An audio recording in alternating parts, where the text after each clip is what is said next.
Selamat pagi, Assalamualaikum warahmatullahi wabarakatuh. Om Swastiastu, Shalom, salam sejahtera untuk kita semua. Perkenalkan, saya Lufitrianti MKes. Saya merupakan salah satu dosen Poltekkes Kemenkes Tanjung Pinang pada Prodi D3 Sanitasi. Spesialisasi saya berada pada bidang epidemiologi, di mana ilmu ini mempelajari tentang penyebaran penyakit termasuk determinannya dari aspek lingkungan. Pada kesempatan kali ini, izinkan saya menjelaskan salah satu mata kuliah yang saya ampu, yaitu Surveillance Media Lingkungan dengan metode DIA, yaitu Delivery, Interaction, and Assessment. Delivery merupakan teknik penyampaian materi yang saya lakukan dengan memberikan materi dalam bentuk PowerPoint, kemudian buku referensi maupun bahan ajar, sehingga mahasiswa dapat memahami materi dengan baik. Interaction merupakan metode yang digunakan dengan cara tanya jawab pada saat proses pembelajaran, agar ada interaksi antara dosen dengan mahasiswa sehingga terdapat komunikasi dua arah. Dan ketiga, assessment merupakan cara penilaian yang dilakukan sebagai hasil evaluasi dari proses pembelajaran. Surveillance Media Lingkungan merupakan salah satu mata kuliah yang disampaikan pada semester 2 dengan bobot 2 SKS.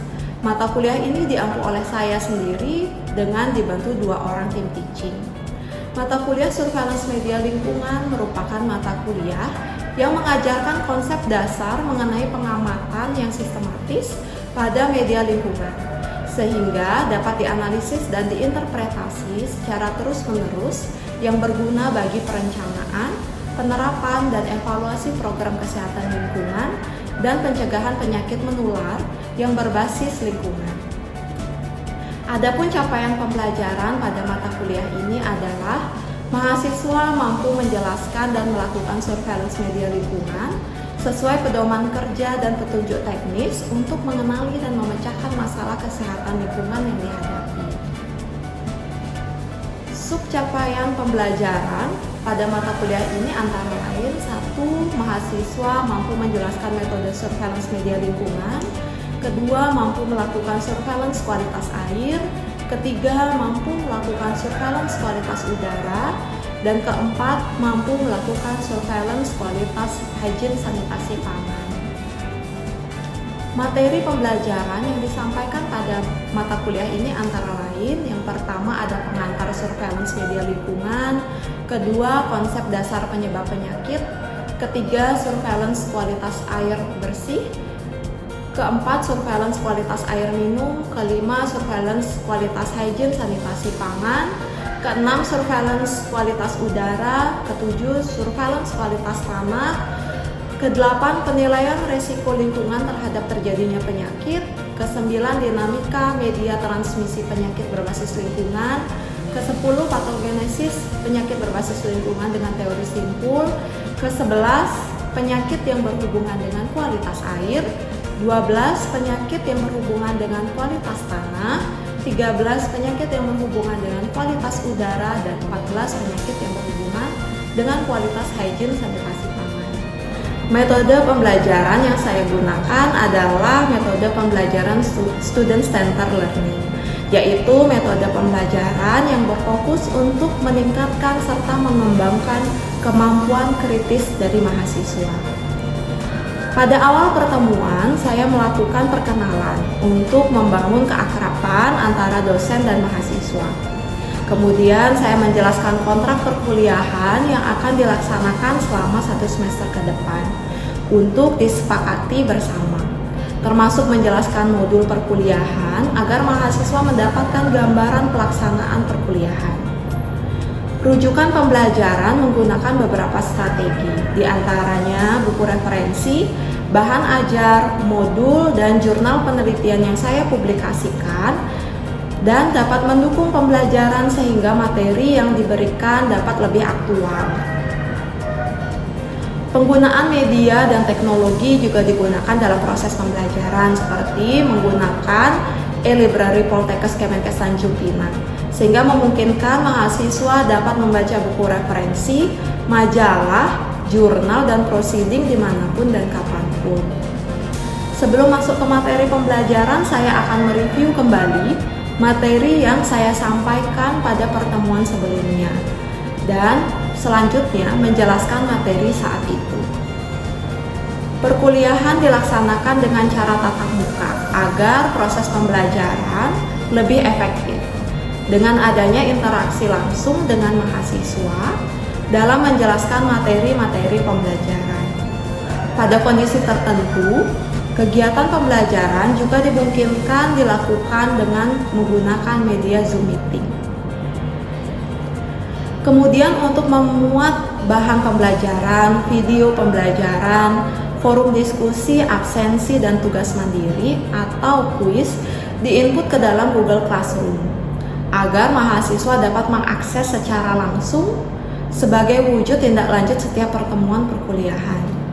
Strategi selanjutnya adalah dengan melakukan pengamatan media lingkungan langsung di lapangan dan mendiskusikan hasilnya dengan focus group discussion untuk selanjutnya dipresentasikan langsung secara berkelompok.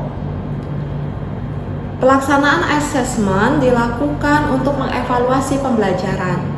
Di awal pertemuan pada saat penyampaian kontrak pembelajaran, saya menjelaskan bobot penilaian dari mata kuliah surveillance media lingkungan ini. Sistem penilaian menggambarkan penilaian teori dan praktek, yaitu penilaian praktek lebih besar dengan bobot 35%, ujian akhir semester 25%, ujian tengah semester 25%, dan tugas sebesar 15%. Untuk jumlah kehadiran pada pertemuan kuliah, diwajibkan mahasiswa mengikuti minimal 75% dari total pertemuan. Demikianlah penjelasan yang dapat saya sampaikan terkait dengan pengajaran saya.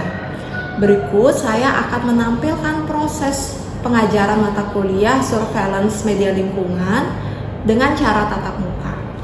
Selamat menyaksikan. Oke, selamat pagi. Pagi. Gimana kabarnya hari ini? Baik. Satu semester, 2 semester sudah terlewati ya. Iya. Berarti kita memasuki semester 3. Ya, selamat datang di semester 3. Ya. Semoga semangatnya masih sama seperti semester sebelumnya. Karena di semester 3 ini akan banyak mata kuliah yang langsung menjurus ke prodi sanitasi. Kalau kemarin mungkin masih banyak mata kuliah yang umum ya. Di semester 3 ini akan semakin banyak mata kuliah yang khusus yang akan dipelajari di prodi sanitasi. Salah satunya adalah surveillance media lingkungan. Sudah pernah mendengar kata surveillance?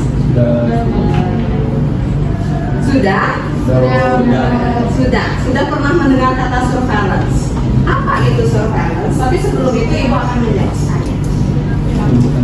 Oke, capaian pembelajaran dulu. Sebelum kita masuk ke materi pertama untuk mata kuliah surveillance media lingkungan, Ibu ingin menjelaskan capaian pembelajaran yang ingin kita capai setelah kalian mempelajari surveillance media lingkungan selama 1 semester.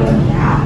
Jadi capaian pembelajaran yang ingin kita kuasai adalah menguasai metode surveillance lingkungan dan teknik komunitas yang baik antara tenaga sanitasi dan pasien termasuk masyarakat yang bertujuan untuk mengenali dan memecahkan masalah kesehatan lingkungan. Karena nanti sebagai sanitarian akan banyak memecahkan masalah kesehatan lingkungan yang ada di masyarakat. Ya. Nah, capaian pembelajaran mata kuliahnya adalah mampu menguasai dan melakukan surveillance media lingkungan sesuai dengan pedoman kerja atau petunjuk teknisnya. Nah, untuk pembelajaran yang pertama ini ada sub CPMA, di mana Ibu berharap setelah mengikuti pembelajaran ini kalian bisa menjelaskan metode surveillance media lingkungan. Ketika kita masuk satu mata kuliah yang pertama ya, ini ya. Jadi kita perlu tahu dulu apa itu definisinya.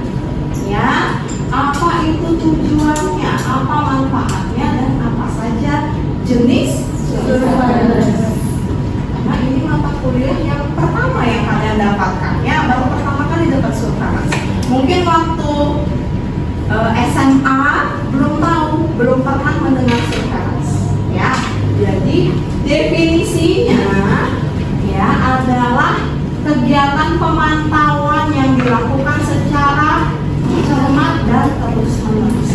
Kalau dilakukan hanya sesekali, bisa kita sebut surveillance? Tidak. Karena salah satu kata kuncinya adalah terus-menerus terhadap berbagai faktor yang menentukan kejadian dan penyebaran penyakit atau gangguan kesehatan yang meliputi Pengumpulan, analisis, interpretasi, dan penyebaran data sebagai bahan untuk penanggulangan dan pencegahan.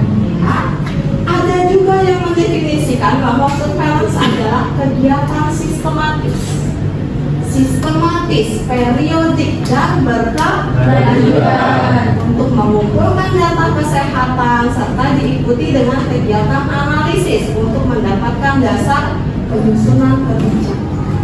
Kalau mendengar definisi ini mungkin masih terbayang-bayang, masih Bu surveillance gitu ya. Ibu berikan contoh, salah satu contoh kegiatan surveillance.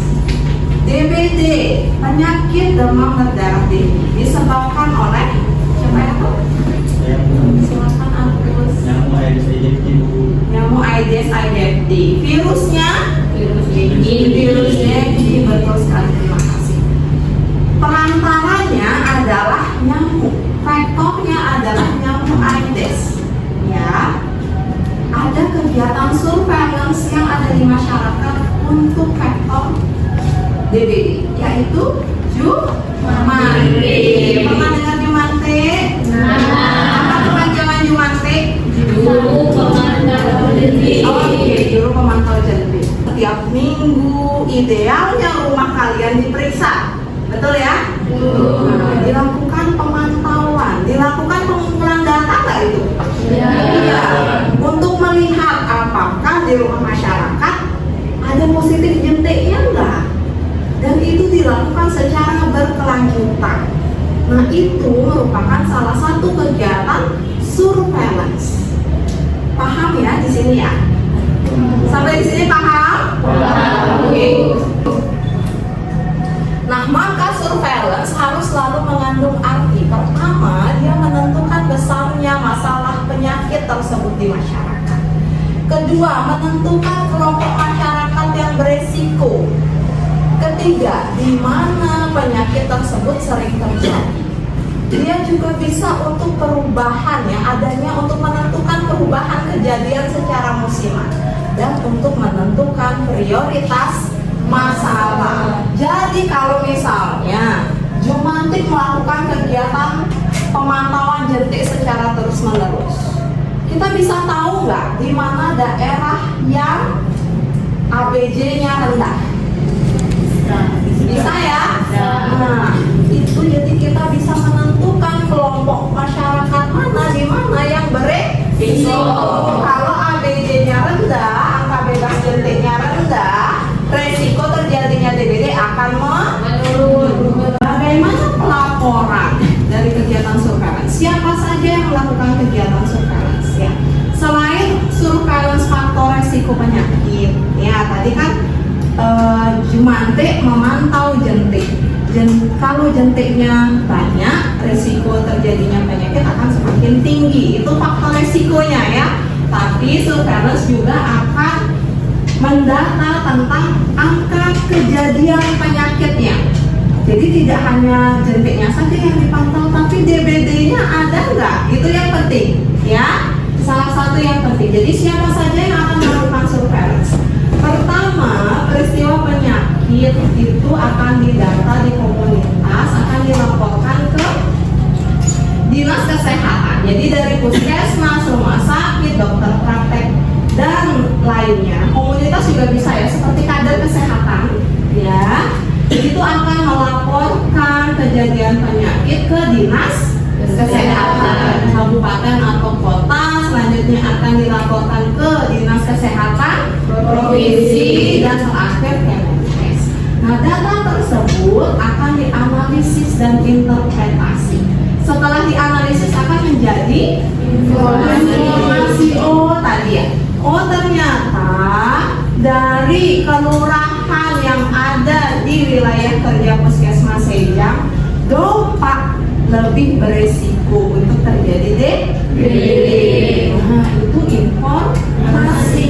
Nah, itu bisa dijadikan bahan untuk intervensi. Kok bisa, Bu? Ya, karena kita tahu dompa lebih beresiko, maka fokus kita adalah mencegah terjadinya DBD di kelurahan dompa. Jadi program kita akan tepat sasaran. Oke. Nah, tujuan umum adalah memperoleh informasi epidemiologi penyakit tertentu dan mendistribusikan informasi tersebut kepada pihak terkait, pusat kajian, pusat penelitian, serta unit surveillance yang ada untuk bisa ditindaklanjuti. Nah, tujuan khususnya mengumpulkan data kesakitan, faktor penyebab, seperti faktor penyebab DBD tadi ya, lalu data laboratorium, HLB penyakit, dan keracunan di puskesmas, rumah sakit, dan laboratorium. Mendistribusikan data kesakitan, data laboratorium, serta HLB penyakit dan keracunan tersebut kepada unit surveillance Dinas Kesehatan Kabupaten Kota, Provinsi, dan Pusat. Melaksanakan pengolahan dan penyajian data penyakit dalam bentuk tabel, grafik, peta, analisis epidemiologi lebih lanjut. Mendistribusikan hasil pengolahan dan penyajian data penyakit beserta hasil analisis epidemiologi lebih lanjut dan rekomendasi program terkait. Ya, objektifnya atau tujuannya kita bisa mendeteksi terjadinya outbreak. Ya, kejadian luar biasa tadi, monitoring tren terjadinya penyakit, lalu melakukan evaluasi terhadap sebuah intervensi seperti yang Ibu katakan tadi ya. Setelah diintervensi di kelurahan dompa, apakah penyakitnya menurun atau tidak? Ya, semakin banyak enggak rumah yang bebas jadi. Ini tadi untuk monitoring progres, monitoring program untuk memprediksi terjadinya epidemi dan mengestimasi penyakit di masa depan. Manfaatnya mengidentifikasi KLB, wabah, dan epidemi, serta memastikan tindakan pengendalian yang efektif. Memperkirakan kuantitas masalah menurut waktu, orang, tempat, dan menggambarkan riwayat alamiah penyakit. Memfasilitasi peneliti dan epidemiologis serta laboratorium dalam penelitian. Membantu menetapkan masalah kesehatan prioritas.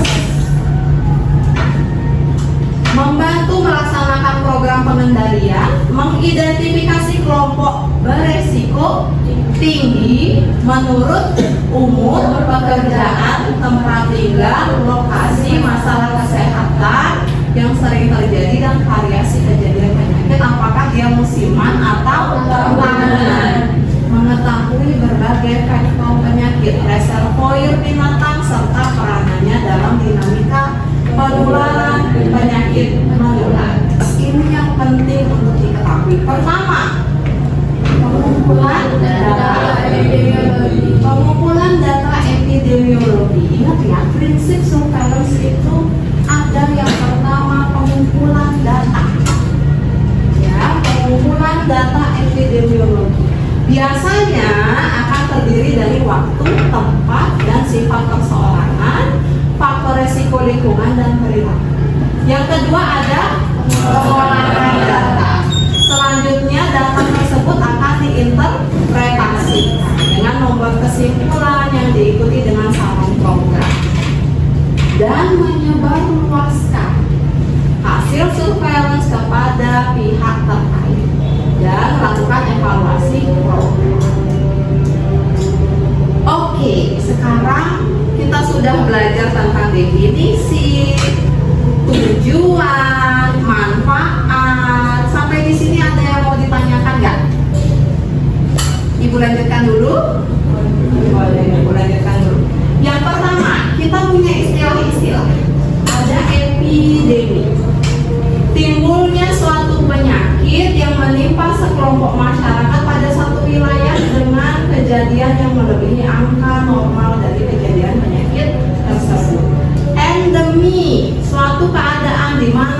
suatu masalah kesehatan, frekuensinya pada suatu wilayah menetap dalam waktu yang lama. Ada yang tahu kira-kira Indonesia ini endemi apa? Penyakit apa? Malaria. Terus DBD, betul sekali. Salah satu penyakit endemis yang ada di Indonesia adalah DBD. Karena dia sepanjang tahun ada ya, setiap tahun ada aja yang terkena DBD. Apalagi kita sekarang di Kota Tanjung Pinang juga tinggi kasus DBD.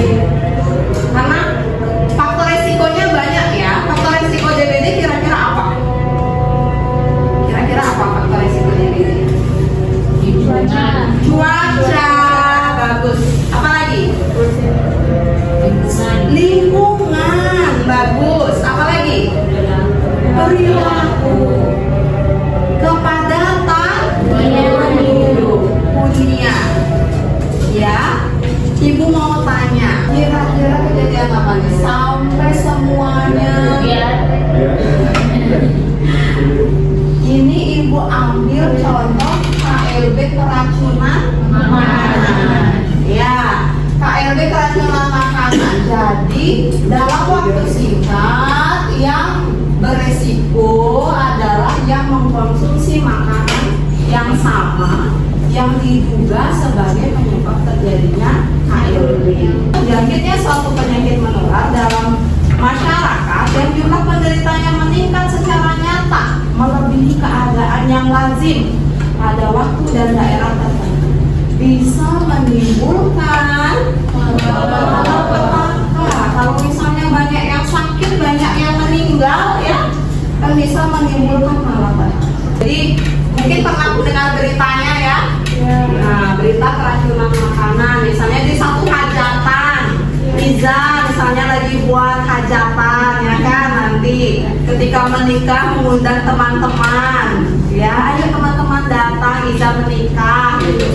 Pulang-pulang mengalami gejala yang sama, biasanya mual, sakit perut, muntah, diare, pusing, ya.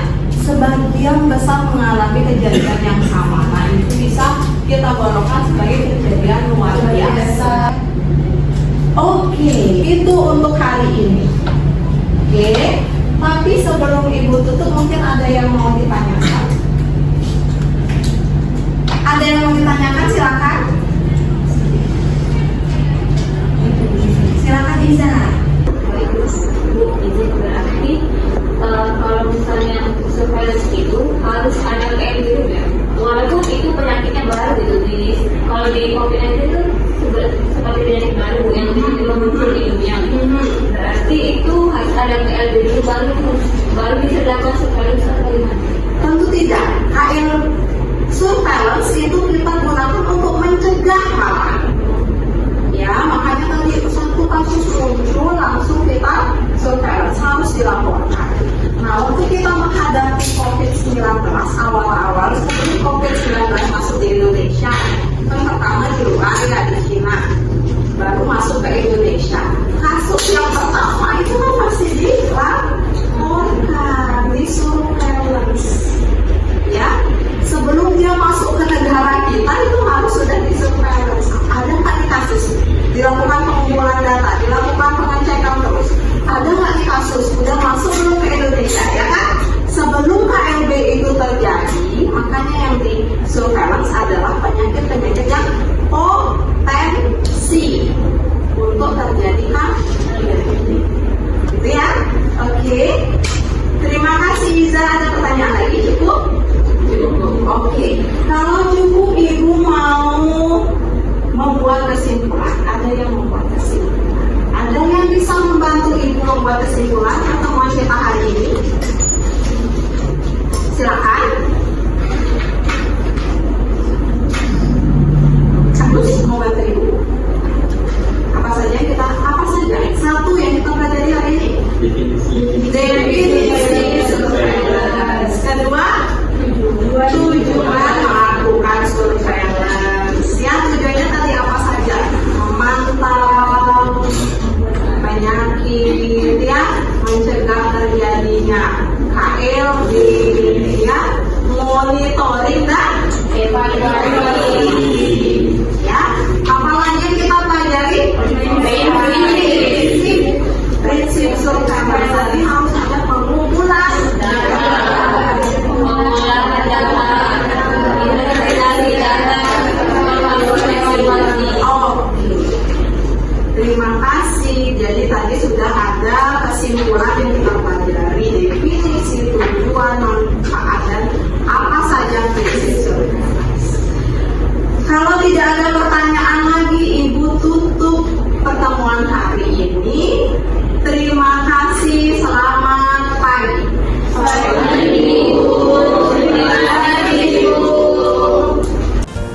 Demikian penjelasan pembelajaran saya pada mata kuliah Surveillance Media Lingkungan.